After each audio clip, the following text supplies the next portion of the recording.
말씀을 우리 함께 다 같이 읽겠습니다.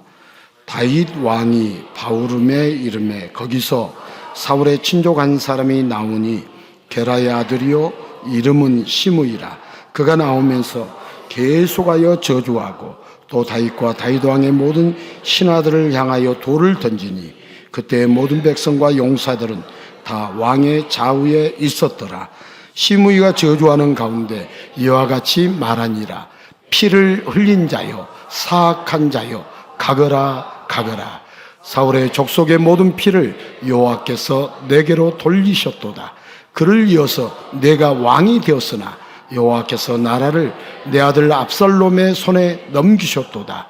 보라, 너는 피를 흘린 자이므로 화를 자초하였느니라 하는지라. 수르야의 아들 아비새가 왕께 여짜오되 이 죽은 개가 어찌 내 주 왕을 저주하리이까? 청하건대 내가 건너가서 그의 머리를 베게 하소서 하니 왕이 이르되 수르야의 아들들아, 내가 너희와 무슨 상관이 있느냐?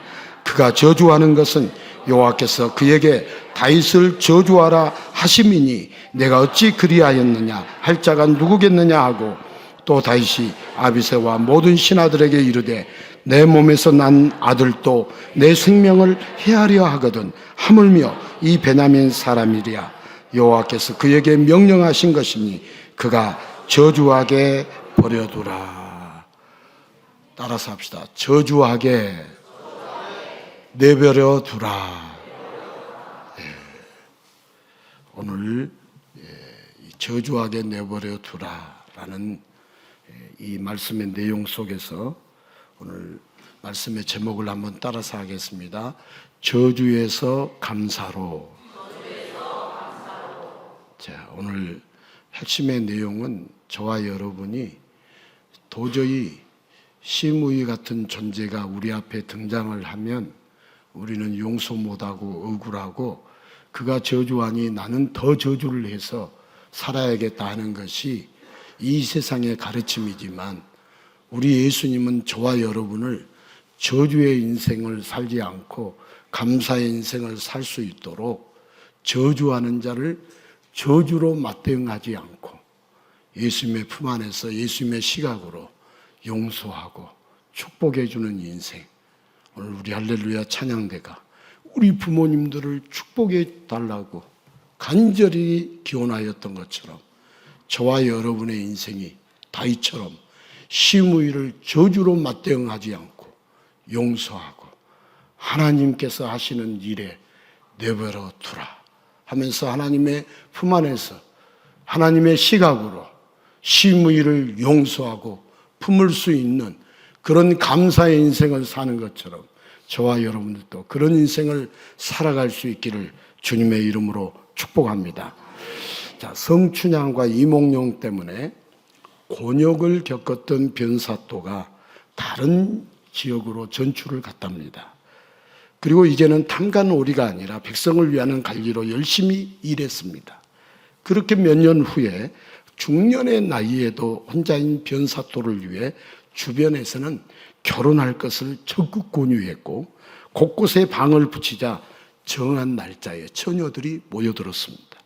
자, 변사또하고 결혼하고 싶은 처녀들이 너무 많아서 1차로 변사또가 서류 심사를 했고 드디어 3명의 처녀에 대한 면접을 보는 날이 되었습니다. 3명의 정숙한 교수들이 정렬한 가운데 변사또를 대신해서 이방이 질문을 합니다. 자, 첫 번째 교수께서는 올해 나이가 어찌 되시는가? 그랬더니 17입니다. 두 번째 교수께서는 올해 나이가 어찌 되시는가? 18이옵니다. 세 번째 교수께서는 올해 나이가 어찌 되시는가? 16이옵니다. 갑자기 이방이 사또를 향하여 심각한 표정으로 질문합니다. 사또께서는 올해 춘추가 어찌 되시는지요? 내 나이 말이요? 올해로 40이오만. 자, 사또의 대답을 들은 이방이 사또를 향해 손가락질을 하면서 분노한 목소리로 이렇게 외쳤답니다. 여봐라, 저 도둑을 매우 쳐라. 자, 이방이 평소 변사또하고 사이가 안 좋았던 걸까요? 아니면 젊은 신부감에 대한 질투와 시샘 때문에 용서가 안 되는 걸까요? 40대 남자가 10대 처녀를 신부로 맞이하는 것이 여러분들도 용서가 안 되십니까? 자, 우리는 용납을 못하고 용서 못할 것들이 있어도 예수님은 다 용서하십니다. 바로 그 예수님 때문에 위로를 얻고 억울함이 사라지는 말씀의 시간이 될 수 있기를 예수님의 이름으로 축복합니다. 자, 대부분의 사람이 애매하게 저주받기를 원하지 않습니다. 애매하게. 그러나 인생을 조금씩 살다 보면 사소한 오해가 쌓이고 거기에 조그만 틈이 점점 크게 벌어지면서 갈등을 겪게 되고 갈등이 심해지면서 오해를 넘어 서로 저주까지 하는 안타까운 상황을 필연적으로 만나게 됩니다. 누구나 만나는 모든 이들과 잘 지내려고 하지만 내가 먼저 해를 당하고 근거 없는 저주를 들으면 적어도 그 상대만큼은 결코 용서할 수 없고 좋은 관계를 유지할 수 없습니다. 특별한 잘못이 없는데도 내가 먼저 해를 입는 상황을 사람들은 절대 용납하기 힘듭니다. 자, 공격이 최선의 방어라는 생존의 법칙을 내세워서 내가 먼저 해를 당하고 먼저 저주를 받기 전에 상대를 공격하는 것에 이 세상은 꺼리낌이 없습니다.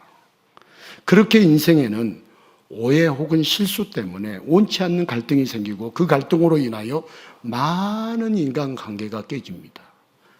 인간관계를 좋게 유지하려고 무조건 참기만 했다가는 바보 취급을 면하기 어렵습니다. 용서할 건 용서하되 용서하지 못할 건 가감하게 대처할 수 있는 자기 방어도 필요합니다. 그러나 오해와 실수로 인한 갈등은 꼬리에 꼬리를 물고 파도처럼 거듭 일어나면서 서로 간에 헐뜯며 비난하고 저주하는 가운데 서로서로의 억울함만 누적되어가는 게 인생이죠. 자, 모두가 좋은 관계, 아름다운 인간관계를 원하지만 뜻하지 않는 저주의 굴레는 너도 나도 억울함만 남는 가슴 아픈 인생의 사연을 하염없이 이 땅에 살고 있는 모든 사람들이 써내려가고 있습니다. 자, 오늘 우리가 읽은 본문의 말씀은 가슴 아픈 사연의 주인공이 등장합니다. 그 가슴 아픈 사연의 주인공이 누구죠? 다윗입니다. 다윗은 이스라엘 왕입니다. 그런데 반역이 일어나서 지금 피난길에 오른 상태입니다. 반역 때문에 왕자를 빼앗기고 도망가는 것도 뼈아픈데 반역을 일으킨 자가 바로 자기 아들입니다. 다윗에게 반역을 일으킨 자가 누구다고요? 자기 아들. 어버이날 누가 반역을 일으켰다고요? 아들이 아버지에게 반역을 일으켰어요. 이루 말할 수 없는 충격과 절망에 빠진 채 무겁기만 한 피난의 발걸음을 한 걸음씩 내딛고 있습니다. 그런데 이때 따라서 합시다. 시므이가 등장합니다. 이런 상황에서 시므이가 등장합니다. 다윗 이전 왕이었던 사울의 친족 중 한 사람으로 평소에 지죽은 듯이 살다가 다윗이 위험에 처하자 드디어 본색을 드러내고 다윗을 쫓아가며 시므이가 다윗을 저주합니다. 사울은 블레셋 전투에서 죽었습니다. 그러나 시므이는 사울을 다윗이 죽은 것처럼 말을 하면서 하나님께서 다윗을 왕이 되게 하신 것이 아니라 다윗이 왕위를 찬탄한 것처럼 저주를 퍼붓고 있습니다. 지금 압살롬의 반역이 사울에게서 왕위를 찬탈한 다윗의 제약을 향한 하나님의 징계라고 시므이가 소리를 지르고 있습니다. 하지만 시므이의 저주의 내용은 완전히 사실무근입니다. 오죽하면 옆에서 듣고 있던 충직한 신하 아비새가 저 저주하는 시므이를 쫓아가서 죽이고 오겠다고 하지 않습니까? 군인이요 신하로서 왕을 호위하지만 아비새는 저주하는 시므이의 입을 당장 다물게 하는 것이 더 급한 일이라고 판단했습니다. 그런데 그에 대한 다윗의 반응이 매우 이상합니다. 저주하게 버려두라. 다윗 자신을 저주하게 내버려 두라고. 욕과 저주를 쏟아내는 시므이를 그냥 놔두고 오히려 군서열 2인 충신 아비새를 다윗이 책망하는 것처럼 보입니다. 다윗은 시므이가 욕하고 저주하도록 하나님이 시키셨다고 하면서 모든 걸 포기한 사람처럼 말하고 있습니다. 자, 다윗이 아들의 반역에 정신이 나갔을까요? 너무 큰 충격으로 사리 판단까지 흐려졌을까요? 지금 다윗은 시므이의 저주로부터 파생될 헛된 소문을 바로잡아야 합니다. 어서 정신 차리고 아비새든 누구든 명령을 내려서 저주의 근원 시므이를 잡아 그 입을 다물게 봉의해야 합니다. 오해와 저주 앞에서 참는 것도 한계가 있습니다. 아무리 좋게 봐줘도 용서 못할 것이 있습니다. 능력만 된다면 응당한 대가를 치르게 하는 게 사람이라면 누구나 갖게 되는 마음과 감정과 시각입니다. 다윗이 왕위를 포기할 생각이 없다면 저주를 감당해서만은 안 됩니다. 아니, 왕위에 미련이 없어도 잡을 것은 바로 잡아야 합니다. 그렇지 않습니까? 자, 하나님은 선한 분이셔서 천지를 창조하실 때도 하나하나 보시기에 좋게 아름답게 창조하셨고, 인간의 창조 역시 선한 하나님의 형상대로 심히 좋게 창조하셨습니다. 그래서 하나님은 아들처럼 인간의 어떤 실수도 덮어주시고 모든 일을 이해해 주셨기 때문에 인간에게는 오해가 쌓일 틈이 없었습니다. 에덴의 첫 인간에게 가장 필요 없는 것이 오해와 저주였습니다. 하지만 인간은 점점 자기 중심의 시각으로 세상을 보기 시작합니다. 하나님의 말씀 속에서 이해 안 되는 것들이 생기고 조금씩 의구심이 스며듭니다. 앞뒤가 맞지 않는 것 같은 하나님의 말씀에 오해가 먼지 쌓이듯 보이지 않게 쌓입니다. 그리고 마침내 인간은 하나님의 말씀을 어기고 선악과에 손을 대며 타락했습니다. 타락의 결과가 바로 나타났습니다. 아담은 하와에게, 하와는 뱀에게 책임을 전가하며 핑계댑니다. 자신을 방어한답시고 상대방을 저주하고 하나님께 책임을 떠넘기며 억울함만 토로합니다. 이제 하나님을 떠난 인간은 오해의 연속과 갈등 속에서 저주와 욕만 무성해져서 서로를 저주하는 가운데 죽기 전에 먼저 죽이며 용서도 꿈도 꾸지 못하는 가련한 존재로 인간이 살아갑니다. 자, 오늘 본문 속에서도 여러분 가련한 인물들이 많이 등장합니다. 여러분 목이 쉬도록 저주를 퍼붓고 있는 시므이와 아들이 일으킨 반역으로 충격과 비투망함에 빠져 그 저주를 듣고만 있는 다윗. 그런데 다윗은 왜 시므이의 저주에 대해서 저주하게 버려두라고 할까요? 정말 심한 충격에 다윗이 미치기라도 한 걸까요? 다윗은 미치지 않았습니다. 미쳐버릴 것 같은 상황이지만 하나님은 다윗의 마음을 단단히 붙잡고 계십니다. 하나님은 다윗에게 압살롬을 피해서 급히 요단강 건너편으로 피하도록 인도하십니다.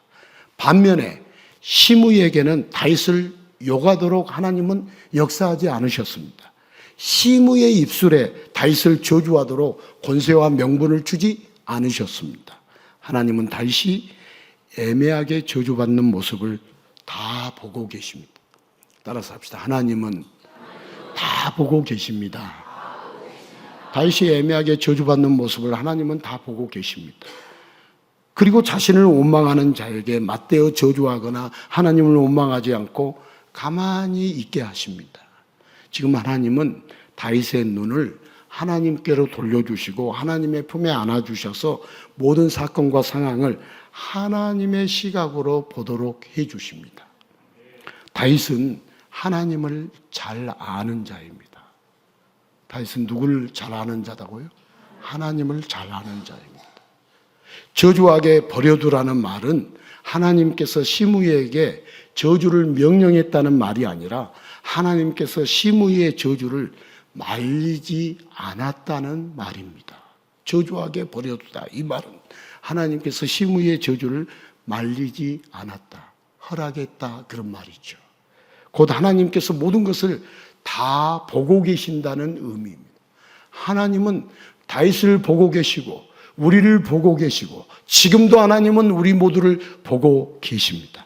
여러분, 사람의 생각에는 심의의 거짓된 말이 더 이상 퍼지기 전에 그 나쁜 말을 막아야 합니다. 사람의 생각에는, 우리 사람이라면 나쁜 말이 더 이상, 말도 안 되는 말이, 있지도 않는 말이, 사실 무근인 말이 더 이상 퍼지지 않도록 막아야 하는 것이 사람의 생각입니다. 그러나 다윗은 그 저주 앞에 마치 아버지가 자식을 책망하는 말로 받아들이면서 하나님 앞에 엎드립니다. 지금 다윗을 둘러싸고 있는 것은 억울한 저주가 아니고 하나님 아버지의 팔입니다.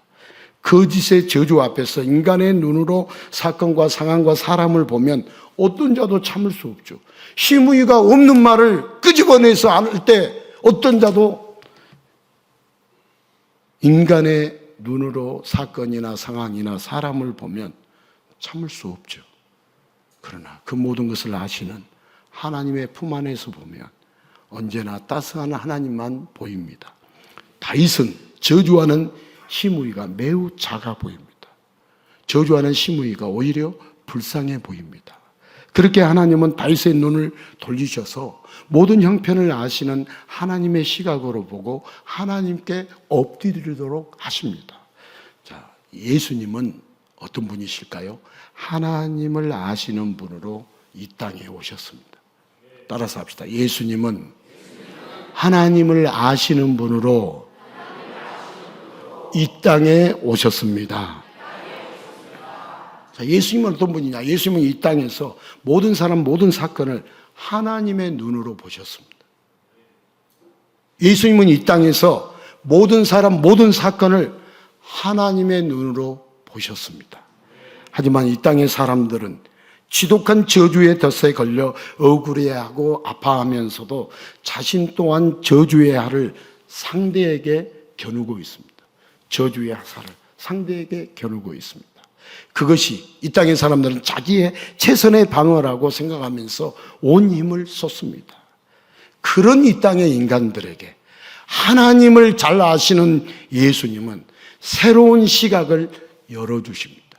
따라서 합시다. 예수님이 새로운 시각을 열어주십니다. 죽었다 깨어나도 예수님이 열어주시지 않으면 새로운 시각이 열리지 않습니다.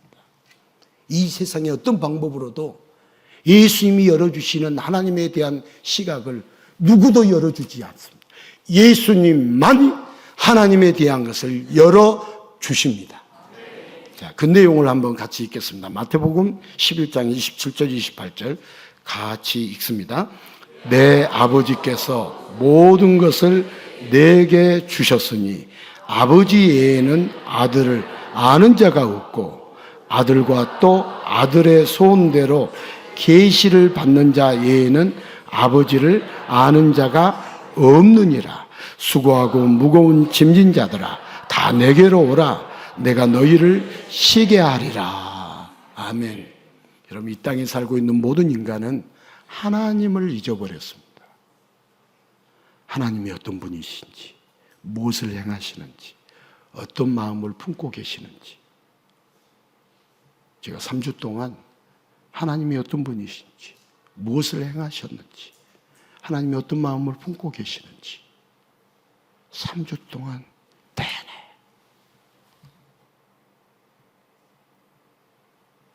그 하나님에 대해서 알고 싶어서 견딜 수 없어 하며 이 지구가 젊은 지구인가, 오래된 지구인가, 동일 가정설이 맞는가, 격변설이 옳은가, 진화과학이 맞는지, 성경과학이 맞는지 정확하게 깨뜨려 볼 수 있는 놀라운 시간이었죠. 모든 이 세상의 인간은 하나님을 잊어버렸습니다. 하나님이 어떤 분인지, 무엇을 행하시는지, 어떤 마음을 품고 계시는지, 우리 인간이 어떤 존재인지, 우리 인간이 어디로 향하여 가고 있는지 모르는 우리 인생에게 인간들은 그것을 몰라서 언제나 억울하다고 하며 하늘이든 이웃이든 저주의 화살을 장전합니다. 그래서 예수님은 하나님의 마음을 알려주시고 하나님의 역사를 알려주시며 오해와 저주로 얼룩진 이 땅의 불쌍한 인생들을 예수님의 팔로 안아주십니다. 하나님을 깊이 아는 예수님의 품에서 저주의 시선, 온수의 시각이 아니라 새로운 시각을 갖도록 다 내게로 오라고 자상하게 말씀하십니다. 오늘도 내일도 예수님은 자상하게 다 예수님의 시각을 가질 수 있도록 우리를 그렇게 갖게 만들어 주시려고, 새로운 시각을 열어 주시려고 수고하고 무거운 짐진 자들아 다 내게로 오라고 말씀하고 계십니다. 인간들이 예수님의 품으로 가져온 모든 저주를 예수님이 다 받으시고 십자가 위에서 저주로 가득한 인간의 시각을 가득히 흘러넘치는 사랑으로 모두 덮어 주십니다. 그렇게 예수님은 저주를 용서로 품어 주십니다. 저주를 용서로 품어 주십니다. 예수님이 어떤 분이십니까? 하나님의 본체요 하나님과 동등하신 분으로 하나님을 잘 아시고 모든 인생을 다 아십니다. 저와 여러분의 모든 인생을 예수님은 다 아십니다. 제가 죽어야 할 때가 언제인지 예수님은 정확하게 아십니다. 예수님은 다 아시기 때문에 오해가 없습니다. 그러므로 예수님은 모두를 품을 수 있습니다. 인간의 시각에서는 용서할 수 없는 것이 있고 품어서는 안 될 것이 있습니다. 인간의 시각에서는. 자, 우리 인사말을 같이 한번 읽어보겠습니다. 인간의 시각에서는 용서라는 게 있을 수 없습니다. 예수의 시각으로 보는 자만이 용서할 수 있습니다. 그렇습니다. 앞으로 되어질 일과 사건이 어떻게 진행될지도 모르는 것이 인간이죠. 하나님이 있든 없든 언제나 자신은 억울하다고 생각하기 때문에 보통 인간들은 이에는 이, 눈에는 눈, 저주에는 저주로 인간은 맞대응하려고 합니다. 그러나 사건의 모든 사연도 그 마음의 모든 감정도 다 아시는 예수님은 오해하지 않고 저주하지 않고 다 품어주시면서 다 용서해 주십니다. 사람이 하는 그냥 말뿐인 용서가 아니라 용서의 주체자가 되시는 전능하신 세상의 주관자 예수님께서 편협한 시각에 갇힌 저주의 사슬을 끊고 용서의 길로 인도해 주십니다. 맞대어 저주하는 피비린내 나는 삶의 현장에서 더 중요한 것을 보는 하나님의 시각, 예수님의 시각을 가지도록 용서의 품에 안아주십니다. 오직 예수님만이 새로운 시각으로 보도록 그 넓은 품에 품어주십니다. 자, 예수님은 편협한 시각 속에서 저주의 사슬에 얽매인 이 땅의 사람들에게 하나님의 시각으로 용서의 지평을 열어주시려고 친히 이 땅에 오셨습니다. 그러나 인간들은 예수님을 향하여 대꾸도 하지 않았습니다. 어떤 때는 예수님을 미친 자라고 취급을 하기도 하고 또 어떤 때는 귀신 들렸다고 욕하기도 하고 급기야 예수님을 반역과 신성모독의 죄로 저주하며 죽이려고 했습니다. 자, 그 내용 한번 보실까요? 마가복음 15장 3절에서 5절입니다. 대제사장들이 여러 가지로 고발하는지라 빌라도가 또 물어 이르되 아무 대답도 없느냐 그들이 얼마나 많은 것으로 너를 고발하는가 보라 하되 예수께서 다시 아무 말씀으로도 대답하지 아니하시니 빌라도가 놀랍게 여기더라. 자, 수많은 욕과 저주로 인간들은 예수님을 고발했습니다. 그런데 예수님은 오해의 해명도 하지 않으시면서 억울한 처사의 맞대응도 없고 똑같이 저주도 하지 않으셨습니다. 그저 다 품으셔서 저주의 길을 걷는 인류를 용서의 길 위로 걷도록 해주시기 위해서 예수님은 묵묵부답이셨습니다. 하지만 미련한 인간들은 예수님의 용서를 모른 채 저주받을 만하고 욕먹을 만하니까 침묵만 하는 것이 아니냐고 저주의 강도를 높였습니다. 편협한 시각에 묶여있는 가련한 인간들은 지금도 하늘을 향해서 그리고 예수님을 향해서 원망과 저주만 쏟아내고 있습니다. 그 모든 저주와 그 모든 원망을 아시고도 알고 있음에도 예수님은 인간들을 위해서 조용히 대속의 죽음으로 용서의 길을 만들어 주셨습니다. 자, 그 내용 마태복음 27장 39절에서 42절 같이 읽겠습니다. 지나가는 자들은 자기 머리를 흔들며 예수를 모욕하여 이르되 성전을 헐고 사흘에 짓는 자여 내가 만일 하나님의 아들이든 자기를 구원하고 십자가에서 내려오려 하며 그와 같이 대제사장들도 서기관들과 장로들과 함께 희롱하여 이르되 그가 남은 구원하였을 때 자기는 구원할 수 없도다. 그가 이스라엘의 왕이로다. 지금 십자가에서 내려올지어다. 그리하면 우리가 믿겠노라. 자, 우리 인간들의 저주가요, 예수님을 십자가에 죽이는 데까지 이르렀습니다. 인간들이 말로 하는 저주가 예수님을 십자가에 죽이는 데까지 이르렀습니다. 예수님은 용서의 길을 내고 구원의 길을 내시려고 이 땅에 오셨지만 인간들은 무지와 욕심과 저주로 예수님의 구원사역에 도움이 아니라 방해와 대적만 했습니다. 자, 인간들은 예수님을 오해했고요, 예수님을 싫어했고요, 예수님을 저주했습니다. 오늘날도 예수님을 모르는 인간들은 예수님을 이해하지 못하니까 오해하고 예수님을 싫어하고 예수님을 저주합니다. 교회에서조차도 예수님을 싫어합니다. 여러분, 우리가 신앙생활을 하는 것은 예수 믿는 생활입니까? 교회에 나와서 종교생활하는 겁니까? 예수 믿는 생활하는 겁니다. 우리가 하나님의 말씀을 지킬 수 있습니까? 예수님이 지키신 것을 믿고 따라야 합니까? 예수님이 지킨 것을 믿고 따라야 합니다. 내가 지켜서 구원에 이르려고 하고 내가 선하게 살려고 하고 내가 의롭게 살려고 한다. 내가 살 수 있는 거 아닙니다.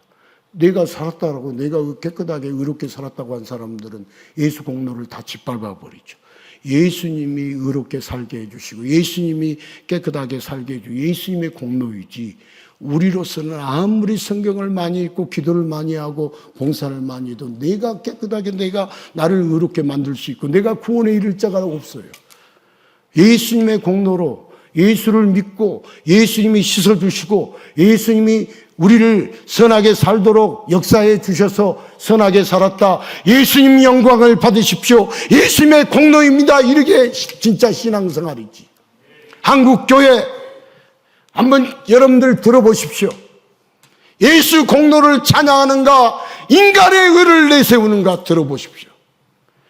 진리는 분명한데 진리가 섞여져서 물타기 되어서 마치 인간이 의롭게 살고 인간이 깨끗하게 사는 것처럼 가르치고 그렇게 살라라고 말하고, 예수님의 의와 예수님의 공로와 예수님을 찬양하는 것은 뒷전으로 하고 다 인간이 내가. 그래서 한국교회는 망하는 것이 더 좋습니다. 어차피 내가 하면은 내가로는 구원받을 수 있습니까? 예수님으로 구원받을 수 있습니다. 그러면 이렇게 말할 거예요.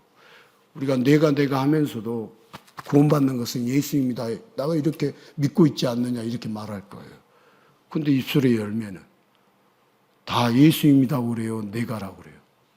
예? 내가라고 그러죠. 제대로 믿는 거예요? 가짜로 믿는 거예요? 가짜로 믿는 겁니다. 그것을 구분할 수 있어야 우리는 진짜 예수를 믿는 겁니다.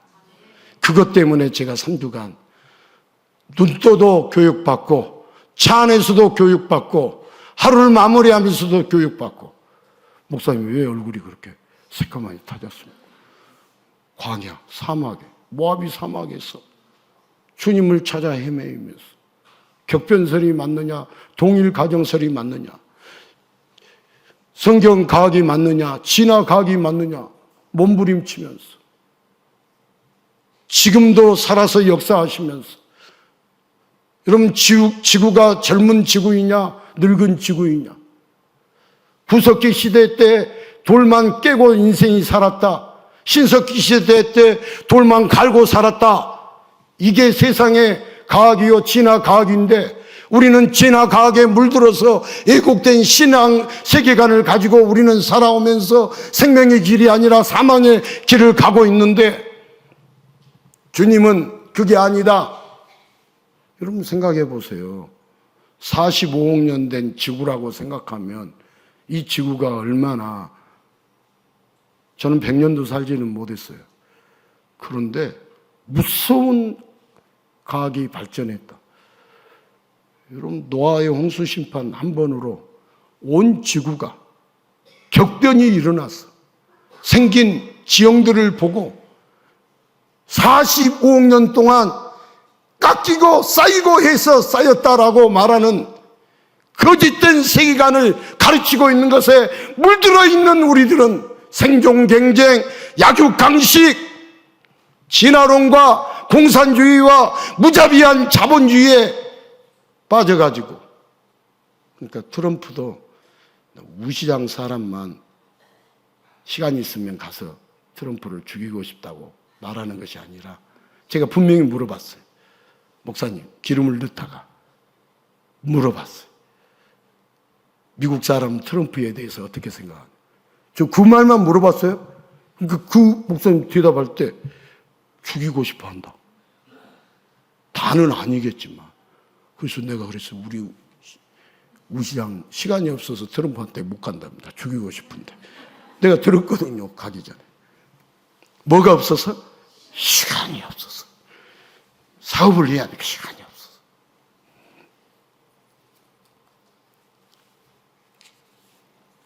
여러분, 예수님은 우리가 이 세상을 왜 살아야 하고, 무엇 때문에 살아야 하고, 여러분, 부부가 진짜 신랑 신부가 아니다는 거 아시죠? 예. 그러니까 실망할 필요, 절망할 필요 있다 없다? 없다. 그래도 우리는 실망하고 절망하잖아요. 그죠? 부부 사이에 용서 못할 게 많이 있어요, 적어요? 많이 있죠. 그러면서 누구 남편은 잘하지 않느냐? 살아봐, 잘한가? 안 살아보니까 모르는 것 뿐이지. 어떤 아내는 어쩐다. 어떤 아내는 어쩌기는 살아봐 더하지. 서로 잘 알고 그러니까 상처도 주고 상처도 받고 그렇게 사는 거예요. 우리 힘으로 용서할 수 있다 없다? 없어요. 부부도요, 예수님의 시각으로 바라볼 때 부부가 불쌍하게 보이고, 그리고 어차피 헤어져요. 여러분, 똑같이 죽는 사람 많이 봤어요? 헤어져요. 누군가가 먼저 죽어요. 누군가가 나중에 헤어져. 나중에 혼자예요. 왜 혼자일까요? 진짜 신랑 만나라고 혼자인 거예요. 가짜 신부인 나는 진짜 신랑 만나서 진짜 신부 되어가지고 영원해로 하는 것이 우리 인생이에요. 여러분, 그렇게 되지 않는 일생이 있으면 데리고 와보세요. 없어요. 정말 우리의 진짜 신랑은 예수님 뿐이에요. 그걸 알려주시려고 홀로 남겨주시는 거예요. 다 홀로 남아요. 지금 지지고 볶고 해도 우리 헤어지자. 어차피 헤어져요. 어차피. 헤어지지 않은 사람 어디가 있어요? 헤어져. 다. 항원이연 할 필요도 없어. 다 헤어져요. 남편이 먼저 죽든지 아내가 먼저 죽든지. 그럼 누구만 남아요? 자기 남고, 자기는 진짜 신부가 되어야겠죠. 그래서 진짜 신랑 만나는 것이 우리 인생이다. 인생의 정의. 오늘 새벽에 세계관 3주 교육 마치고 와서 주님이 주신, 정리해 주신 거예요. 인생의 정의. 우리는 홀로 남는다, 홀로 남지 않는다. 홀로 다 남아요. 남지 않을 인생 없어요. 지지고 볶고 뭐 영원토록 잘 먹고 잘 살자 해도 다 먼저 떠나고 나중 남고 그래요. 그때 누구 만나야겠어요? 예수님 만나야죠. 누구 만나야 한다고요? 예수님 만나도록 표면적으로도 그렇게 인생을 살게 하시는 거예요. 그렇지 않으면 똑같은 날 똑같이 죽지. 그럴 인생이 어디 있어요? 그러면 가짜 신랑, 가짜 신부를 통해서 진짜 신랑, 진짜 신부는 이렇다는 것을 우리는 진짜 신부가 되는 거죠. 이 진짜 신랑을 만나면, 따라서 합시다. 진짜 신랑 예수님을 만나면 진짜 신부가 된다. 말할 필요도 없어요. 진짜 신부가 되는 거예요. 목사님, 나는 남자인데 왜 자꾸 신부라고 합니까? 그럼 성경을 바꿔. 성경을 바꾸시라고. 예수님이 진짜 신랑이고 우리는 신부다면서요.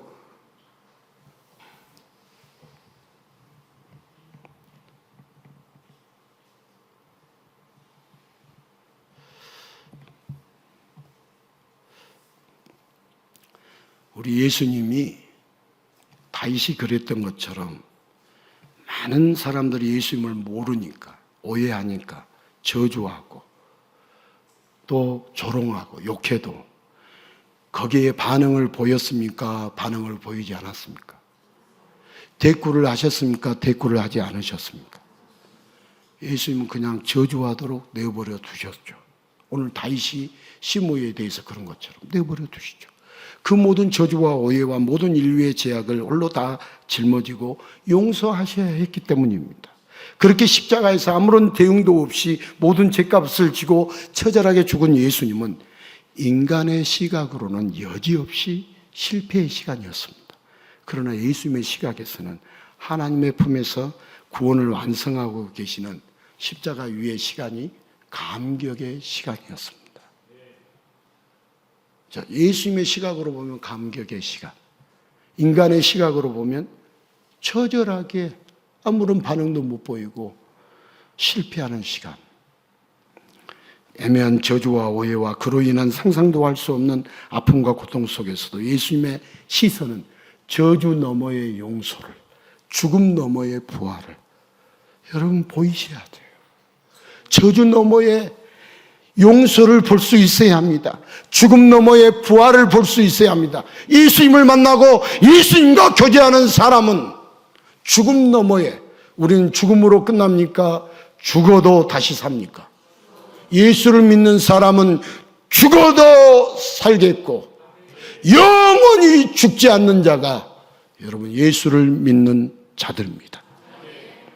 자, 여러분 용서라는 것이 모든 것이 다 들리면 안 돼요. 시므의 저주의 소리 다 들리면 안 돼요. 용서는 모든 저주의 고통이 참을 수 없을 만큼 다가와서는 할 수 없습니다.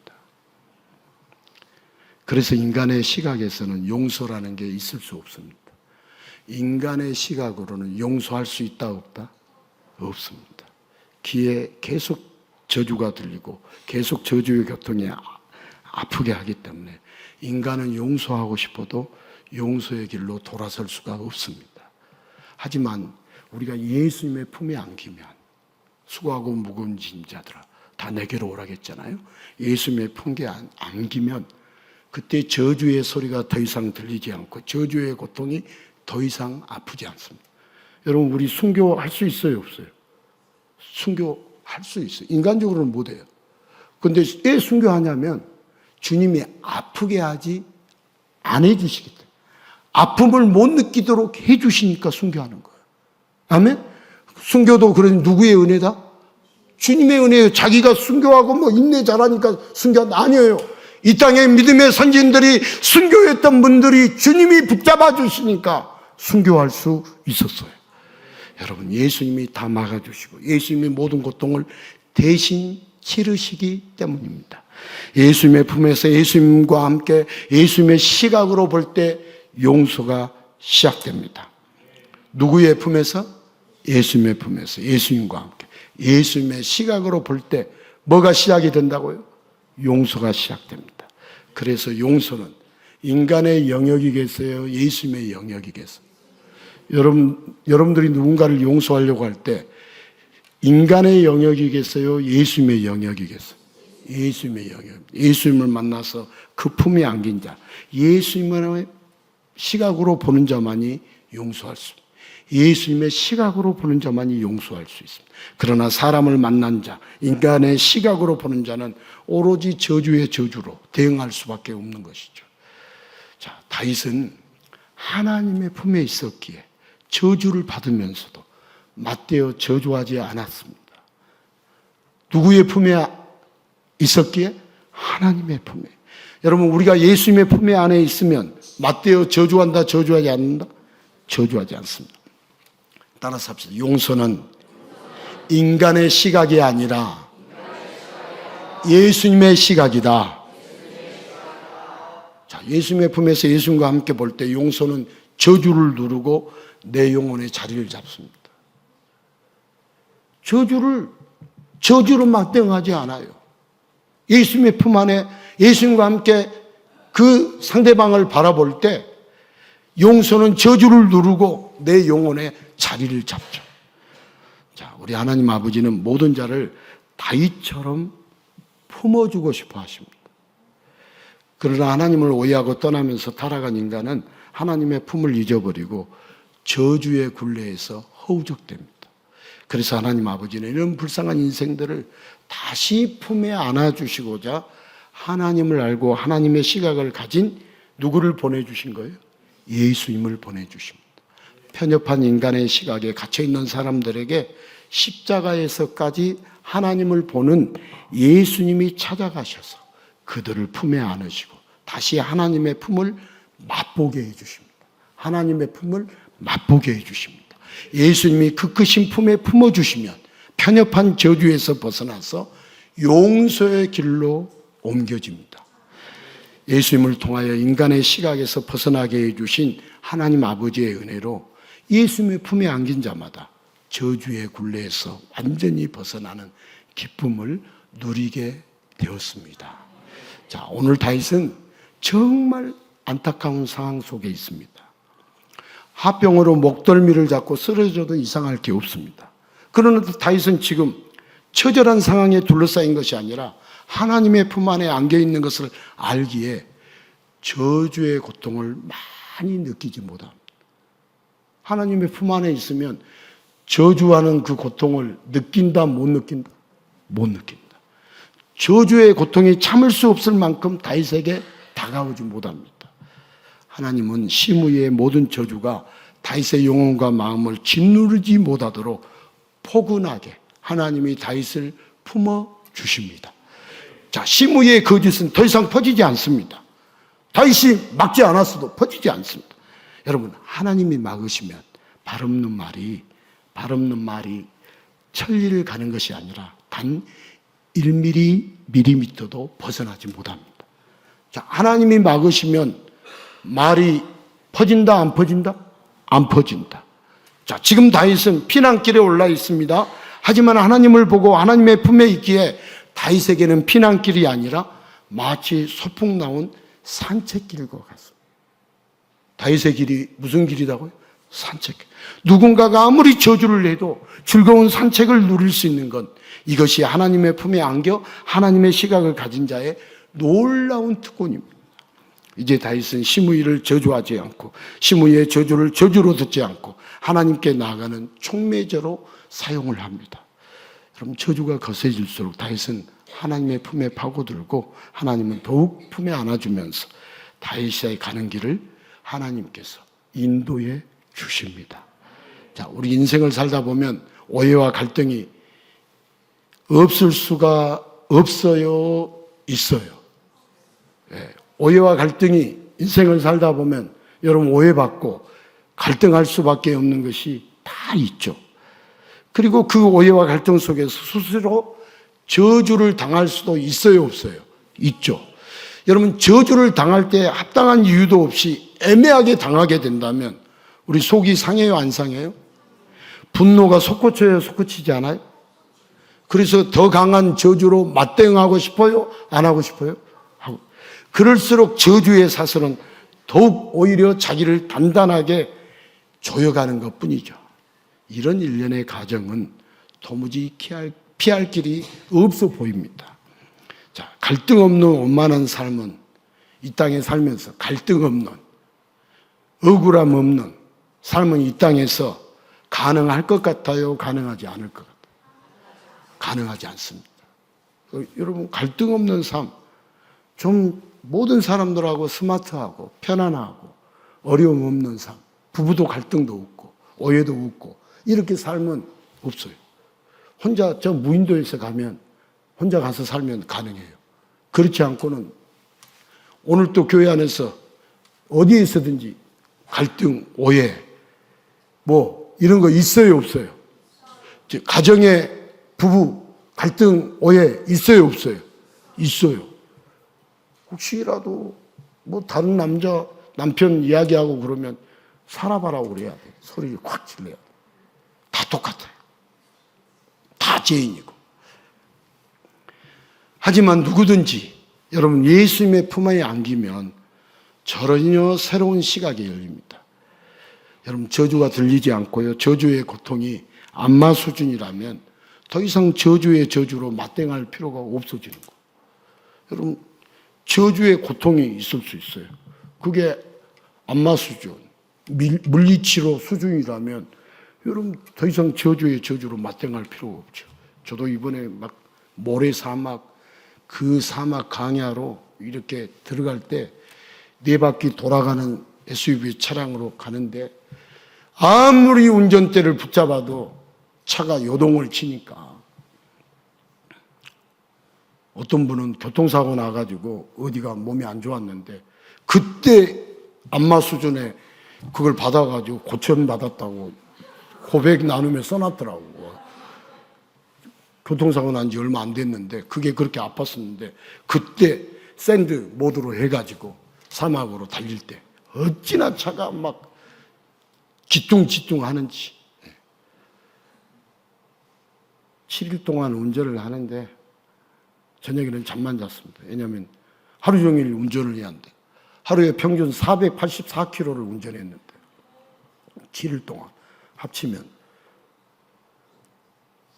4,720, 3,000 몇 킬로를 운전했죠.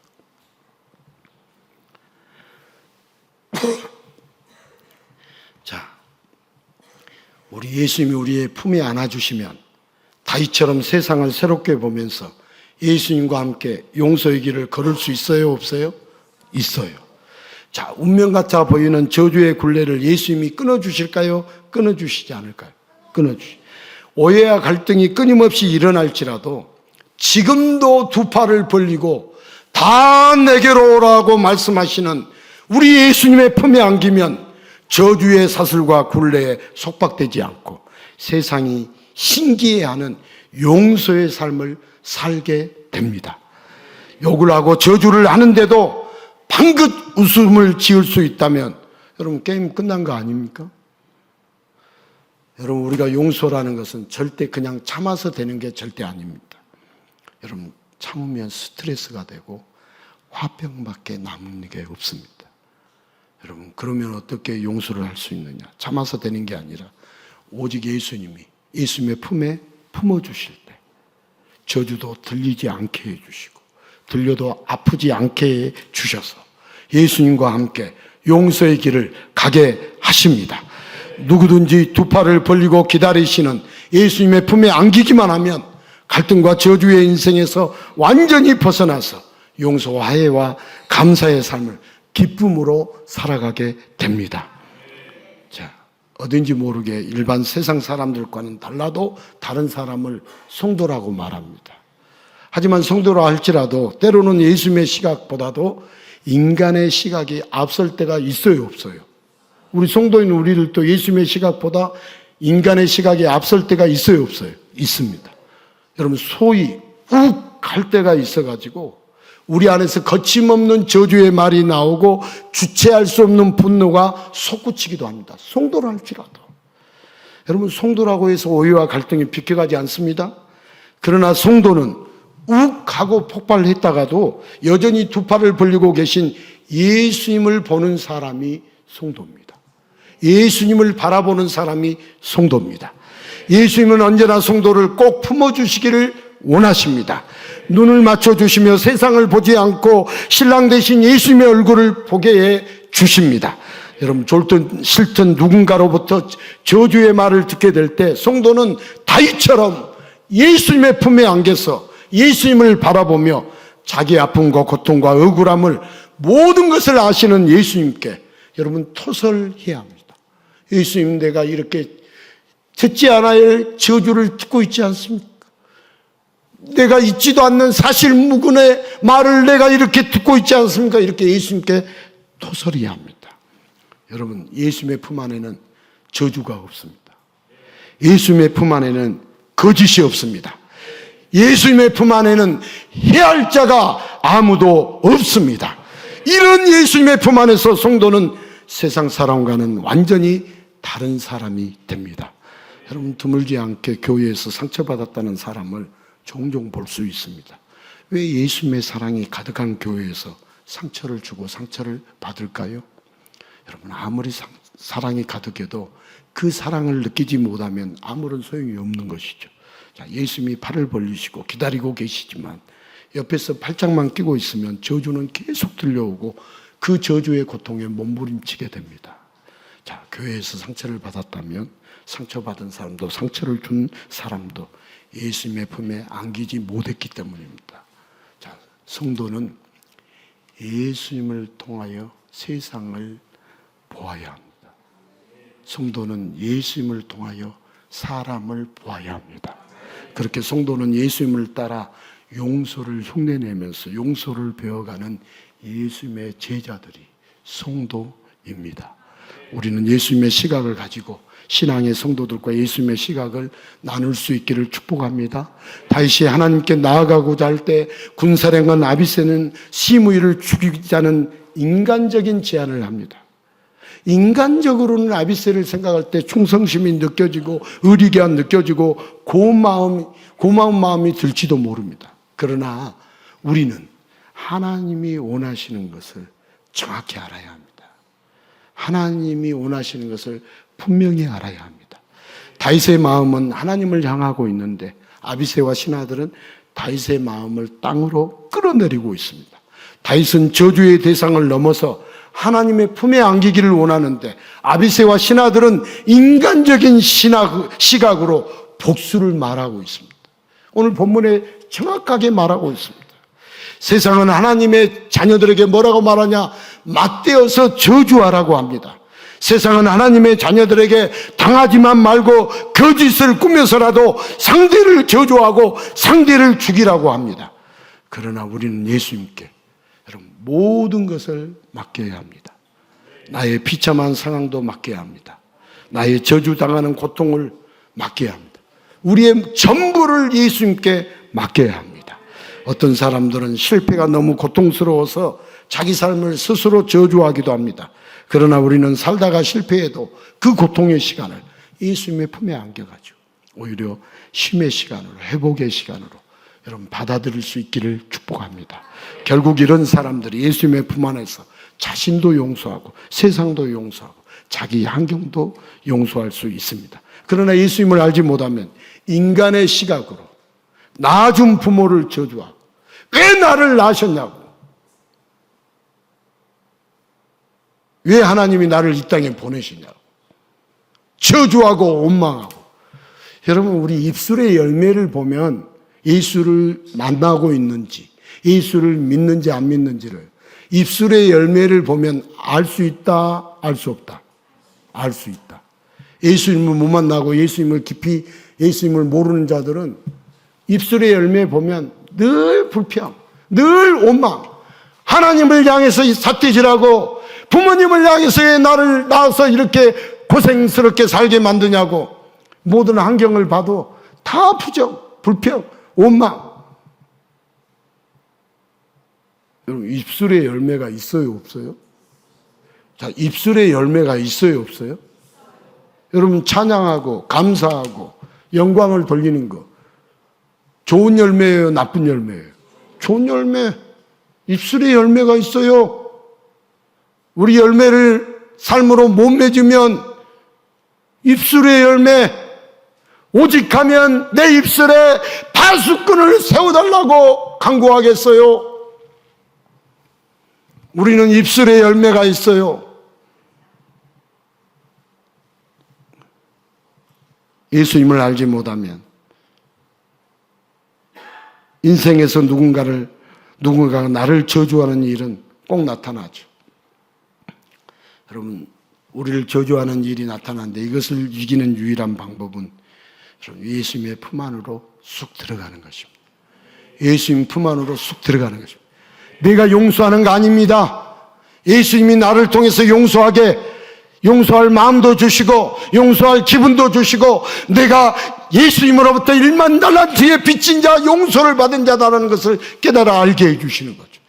100대 내려온 빚진 자를 용서 못할 이유가 없다, 정확하게 알게 해주십니다. 예수님의 품 안으로 들어가야 합니다. 우리가 예수님만 찾고 예수님을 깊이 생각할 때 예수님은 그 품 안에서 모든 저주와 거짓을 다 차단하여 주십니다. 여러분, 억울합니다. 억울해요. 우리의 이런 하소연은 세상과 사람이 아닌 예수님을 향해서 우리가 해야 합니다. 여러분, 예수님을 향해서 여러분의 온통함도 털어놓아야 합니까? 내려놓아야 합니까? 내려놓지 않아야 합니까? 내려놓아야. 그러면 예수님은 저주의 고통으로 아파하는 억울함이 아니라 예수님의 품 안에서 감사합니다 하는 고백으로 예수님이 바꾸어 주십니다. 저주의 날카로움에 찔리고 아파하기보다는 예수님의 품에서 저주를 묻게 만들어 용서의 사람이 되도록 우리 예수님이 역사하여 주십니다. 우리를 향하여 두 팔을 벌리고 계신 예수님의 품을 잊지 말고 그 품에 안겨 살 수 있기를 바랍니다. 자, 오늘부터 6주간 용서를 주제로 매주 말씀을 전할 것입니다. 5월은 가정의 달. 여러분, 가정에서 가장 필요한 것이 뭐냐? 따라서 합시다. 용서다. 여러분, 가정에서 가장 필요한 것이 뭐라고요? 용서. forgive. 용서. 주님 때문에 모든 것을 포기해버리면, 용서해버리면 여러분, 만사오케이. 안 되는 것이 없어요. 원망 없어요. 미워하는 거 없어요. 여러분, 예수님 안에서 용서하면 다 저주에서 감사로 변합니다. 이 자리에서 말씀만 듣고 끝나는 것이 아니라 말씀대로 여러분 예수님의 품에 쑥 안겨보는 연습을 이번 한 주간에 할 수 있기를 바랍니다. 이번 주간에는 오해 금지 주간. 따라서 합시다. 오해 금지 주간. 오해. 우리는 오해 때문에 갈등, 오해 때문에 저주, 오해 때문에 분노, 오해. 자, 혹시라도 기분이 나쁘다거나 억울한 일이 있을 때 여러분 곧바로 맞대응하지 말고 잠시 침묵의 시간을 꼭 가질 수 있기를 바랍니다. 세상에 시간이 뭐라고 그랬죠? 시간이 약이라고 하는 말이 있어요, 없어요? 시간. 세상. 시간이 지나 보니까 오해했던 것도 내가 잘못 오해했구나. 예? 다 풀리게 되잖아요. 그러나 우리는 시간이 약이에요. 누가 약이에요? 예수님이 약이에요. 예수님이 유일한 해결이에요. 무조건 침묵하는 게 아니라 잠시 침묵하고 기도하면서 예수님께서 내 억울함을 예수님이 개입할 시간을 버려야 돼요. 그게 이제 침묵하며 기도하는 시간. 예수님이 개입해. 마치 다윗이 저주하는 시므이를 보고 저주하게 버려두라고 한 것처럼 그렇게 버려두는 훈련을 우리 예수님과 함께 실천해 볼 수 있기를 바랍니다. 인간의 시각으로 곧바로 맞대응하지 않고 그렇게 버려두면서 잠시 우리의 마음속으로 예수님께 기도할 수 있기를 바랍니다. 지금 내가 저주의 분노에 둘러싸여 있는지 예수님의 품에 안기어 있는지 기도하면서 분별할 수 있기를 바랍니다. 어린아이가 놀랐을 때 엄마 품에 딱 안기는 것처럼 여러분 예수님의 품에 안기는 것이 바로 기도입니다. 기도가 뭐냐? 누구의 품에 안기는 거? 예수님의 품에 안기는 거. 이번 한 주간 용서의 주간을 보내면서 가족 간에, 동료 간에, 성도 간에 오해가 생길 때 잠시 침묵하고 기도하면서 오해를 쌓는 것이 아니라 예수님의 사랑을 쌓으면서 너무 좋은 예수님, 모든 것이 치유되고 기쁨으로 가득한 예수님, 여러분 그 예수님의 품에 안길 수 있기를 예수님의 이름으로 축복합니다.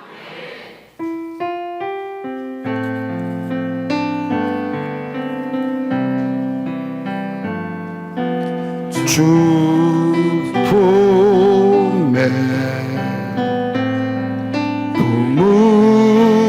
품으소서.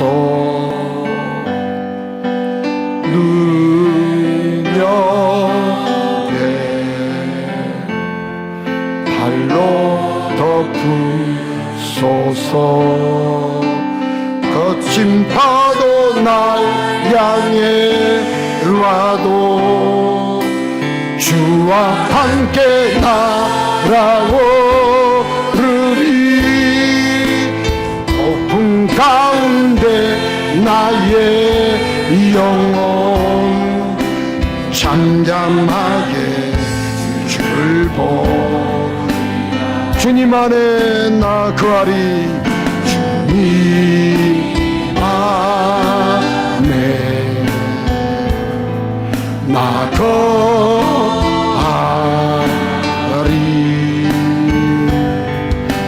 주 능력